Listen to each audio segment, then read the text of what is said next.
خلیفہ ہارون رشید کے بیٹے نے مجھ سے کہا، ابو عامر جب میری روح نکل جائے تو مجھے نہلا کر میرے اسی کپڑے میں مجھے کفن دے دینا۔ میں نے کہا، میرے محبوب اس میں کیا حرج ہے کہ میں تیرے کفن کے لیے نئے کپڑے لاؤں؟ اس نے جواب دیا کہ نئے کپڑوں کے لیے زندہ لوگ زیادہ مستحق ہیں۔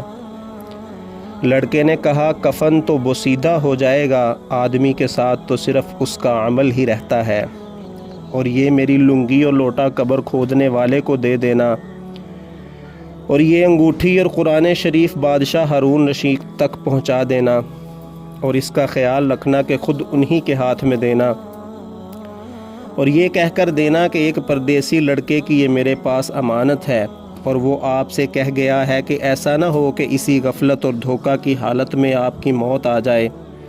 یہ کہہ کر اس کی روح نکل گئی۔ اس وقت مجھے معلوم ہوا کہ یہ لڑکا شہزادہ تھا۔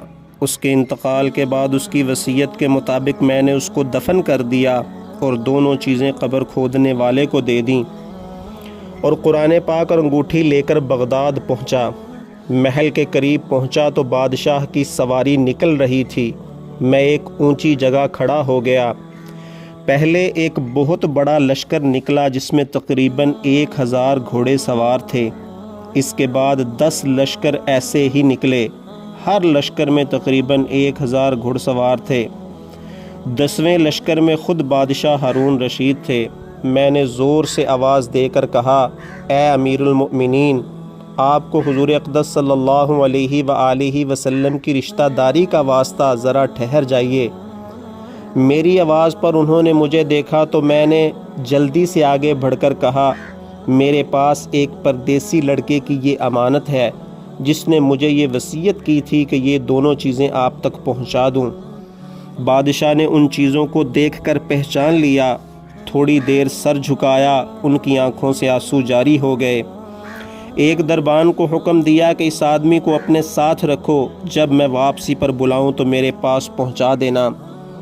بادشاہ ہارون رشید جب واپس آیا تو محل کے پردے گرا کر دربان سے فرمایا، اس شخص کو بلا کر لاؤ، اگرچہ وہ میرے غم ہی تازہ کرے گا۔ دربان میرے پاس آیا اور کہنے لگا کہ امیر المؤمنین نے بلایا ہے، اور اس بات کا خیال رکھنا کہ امیر پر صدمہ کا بہت اثر ہے۔ اگر تم 10 باتیں کرنا چاہتے ہو تو 5 پر اکتفا کرنا۔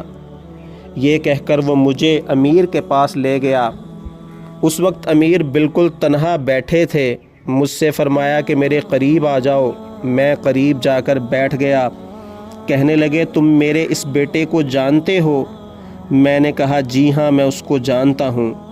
کہنے لگے، وہ کیا کام کرتا تھا؟ میں نے کہا، گارے مٹی کی مزدوری کرتا تھا۔ کہنے لگے، تم نے بھی مزدوری پہ کوئی کام اس سے کروایا ہے؟ میں نے کہا، کرایا ہے۔ کہنے لگے، تمہیں اس کا خیال نہ آیا کہ اس کی حضور اقدس صلی اللہ علیہ وآلہ وسلم سے قرابت ہے؟ یہ حضرات حضور صلی اللہ علیہ وآلہ وسلم کے چچا حضرت عباس رضی اللہ عنہ کی اولاد ہیں۔ میں نے کہا، امیر المؤمنین، پہلے اللہ جل شانہ سے معافی چاہتا ہوں، اس کے بعد آپ سے معذرت خواہ ہوں۔ مجھے اس وقت اس کا علم ہی نہ تھا کہ یہ کون ہیں۔ مجھے ان کے انتقال کے وقت ان کا حال معلوم ہوا۔ کہنے لگے، تم نے اپنے ہاتھ سے اس کو غسل دیا؟ میں نے کہا، جی ہاں۔ کہنے لگے، اپنے ہاتھ لاؤ۔ میرا ہاتھ لے کر اپنے سینے پر رکھ دیا اور چند شعر پڑھے۔ اس کے بعد بادشاہ ابو عامر کو ساتھ لے کر بصرہ میں اس کی قبر پر گئے۔ وہاں جا کے اپنے دکھوں کو اشعار کی شکل میں بیان کیا۔ ابو عامر رحمۃ اللہ علیہ کہتے ہیں کہ اس کے بعد جو رات آئی، میں اپنے وظائف پورے کر کے لیٹا ہی تھا کہ میں نے خواب میں ایک نور کا قبہ دیکھا جس کے اوپر بادل کی طرح نور ہی نور پھیلا ہوا تھا۔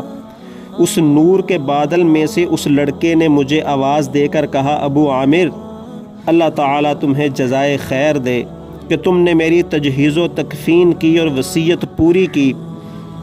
میں نے اس سے پوچھا کہ تمہارے ساتھ کیا معاملہ ہوا؟ کہنے لگا، میں ایسے رب کی طرف پہنچا ہوں جو بہت کریم ہے اور مجھ سے بہت راضی ہے۔ مجھے اس مالک نے وہ چیزیں عطا کیں جو نہ کسی آنکھ نے دیکھی اور نہ کسی کان نے سنی اور نہ کسی آدمی کے دل پر ان کا خیال گزرا۔